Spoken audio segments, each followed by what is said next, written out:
لیجئے، کیونکہ اس ماہ کی ایک فضیلت یہ بھی ہے کہ رسول اللہ صلی اللہ علیہ وسلم اس ماہ کے آخری 10 دنوں میں اپنے آپ کو مسجد کے لیے وقف کر لیا کرتے تھے۔ اور مجھے اور آپ کو کیا چاہیے؟ مجھے اور آپ کو تو چاہیے ہم پورا مہینہ اپنے آپ کو وقف کریں، جو امور ہیں رمضان سے پہلے سمیٹے جائے۔ والعصر ان الانسان لفی خسر، آپ کو وقت کا ادراک اور شعور کب ہوگا؟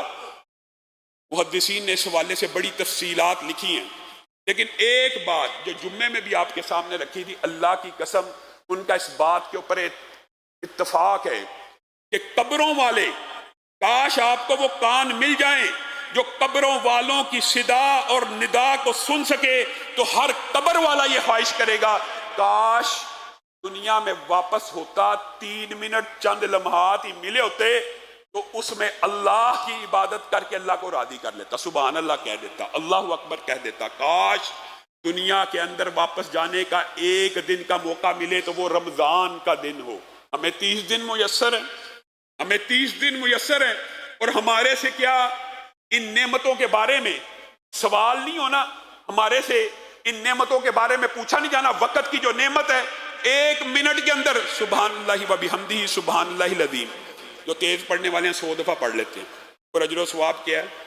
اجر و ثواب یہ ہے کہ سمندر کی جھاگ کے برابر بھی گناہ ہو تو معاف ہو جاتے ہیں۔ یہ جو قل ہو اللہ 1 منٹ میں 12 دفعہ پڑھی جاتی ہے، 10 دفعہ صرف جو قل ہو اللہ پڑھتا ہے تو اللہ رب العزت جنت میں ایک محل قائم کر دیتے ہیں۔ یہ فضائل کے مناقب کے الگ باب ہیں، لیکن وقت کی جو اہمیت ہے، وقت کی، آپ نے اور میں نے وقت کی کیا قدر کی ہے؟ گھنٹوں گھنٹوں گفتگو، چیٹنگ، فیس بک، یوٹیوب اللہ کے لیے۔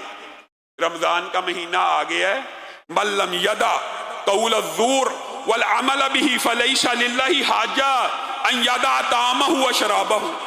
جس بندے نے گندی بات نہیں چھوڑنی، بری بات نہیں چھوڑنی، حرام رزق نہیں چھوڑنا، چوری چکاری، غیبت، جھوٹ نہیں چھوڑنا، اللہ کو کوئی ضرورت نہیں کھانا پینا چھوڑے۔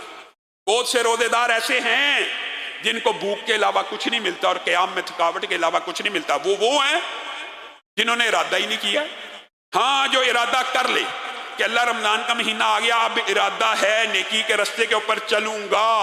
آپ کے جو منادی صبح شام ندا دے رہے ہیں کہ خیر کے چاہنے والے اب تو آگے بڑھ، شر کو پانے والے، شر کے کام کرنے والے اب تو رک جا۔ اور اللہ تعالیٰ ساتھ سپورٹ بھی کر رہا ہے، فیسیلیٹیٹ بھی کر رہا ہے، سرکش جنات کو قید بھی کر رہا ہے، مواقع بھی پیدا کر رہا ہے۔ اور یہی وجہ ہے آپ دیکھتے ہیں رمضان آتا ہے مسجدیں بھر جاتی ہیں،